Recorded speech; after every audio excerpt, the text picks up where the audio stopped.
এবারে আমাদের পিঠেপুলির পার্বণটা যদি একটু অন্যভাবে শুরু করা যায় তাহলে কেমন হয়। পিঠেপুলি তো চলতেই থাকবে, কিন্তু আমি প্রথমটা শুরু করছি একদম অন্য ধরনের একটা ডেজার্ট, নলেন গুড়ের ভাপা দই দিয়ে। এটা বানাতে যেরকম খুব কম উপকরণ লাগে, আর বানানোর পদ্ধতিটাও কিন্তু ভীষণ সোজা।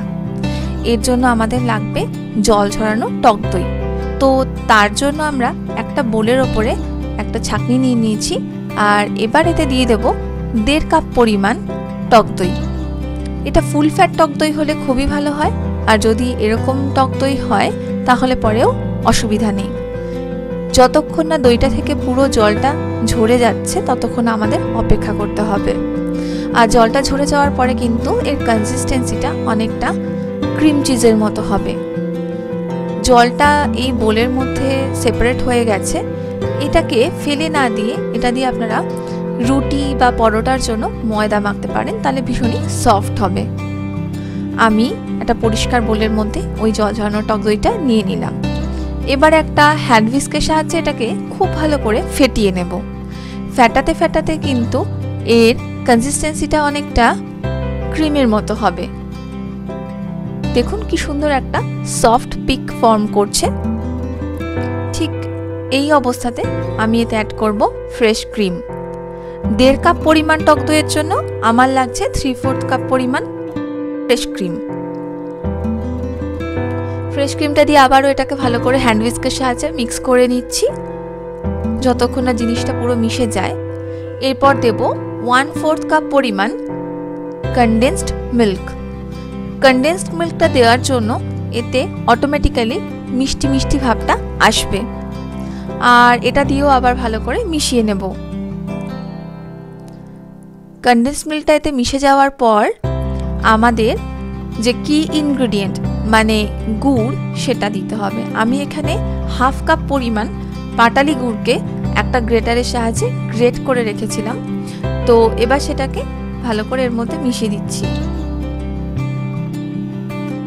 পাটালি গুড় আর কনডেন্স মিল্ক থাকার জন্য আলাদা করে আমি আর কোনো চিনি এতে অ্যাড করছি না। গুড়টা এতে মেশাতে মেশাতে আপনারা দেখতে পাবেন এর কালারটা কিন্তু আস্তে আস্তে চেঞ্জ হবে। দেখুন কিরকম একটা ব্রাউনিশ ব্রাউনিশ কালার এসে যাচ্ছে এতে।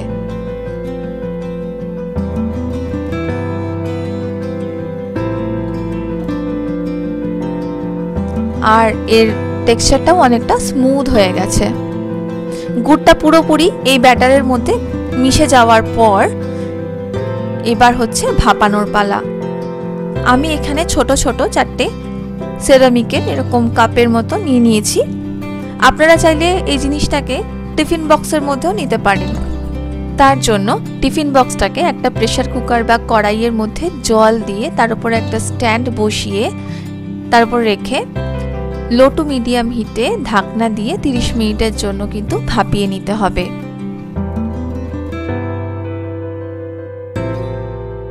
আমি এবারে এই কাপগুলোকে ভালো করে একটু ট্যাপ করে নিচ্ছি যাতে এর মধ্যে এয়ার বাবলস থাকলে সেটা যেন বেরিয়ে যায়।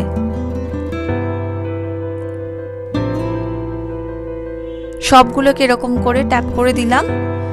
এবারে অ্যালুমিনিয়ামের ফয়েল দিয়ে এটাকে ভালো করে মাথাটা মুড়ে দিতে হবে। আমি এখানে 3টে অলরেডি অ্যালুমিনিয়াম ফয়েল দিয়ে র্যাপ করেছি, আর একটা আপনাদেরকে করে এখন দেখিয়ে দিচ্ছি। আমি এগুলোকে ওটিজিতে বেক করব। তো এর জন্য আমি একটা ট্রের মধ্যে এগুলোকে বসিয়ে দিয়ে জল ঢেলে দিলাম।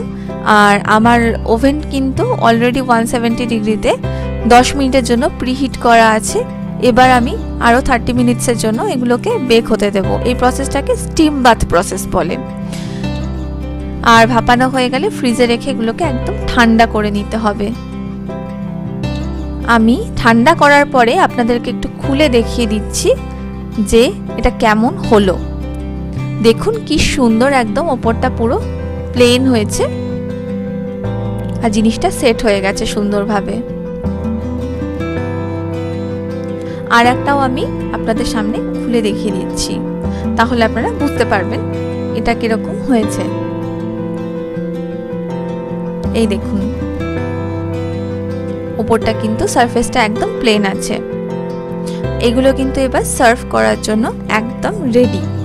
নলেন গুড়ের ভাপা দই বাড়িতে তো অবশ্যই বানাবেন, আর আমাকে কিন্তু কমেন্ট করে জানাতে ভুলবেন না যে আপনাদের কেমন লাগলো। আমি গ্যারান্টি দিতে পারি এটা খেয়ে আপনাদের মুখে লেগে থাকবে। আর ভালো লাগলে আমার চ্যানেলটাকে লাইক, শেয়ার আর সাবস্ক্রাইব অবশ্যই করবেন।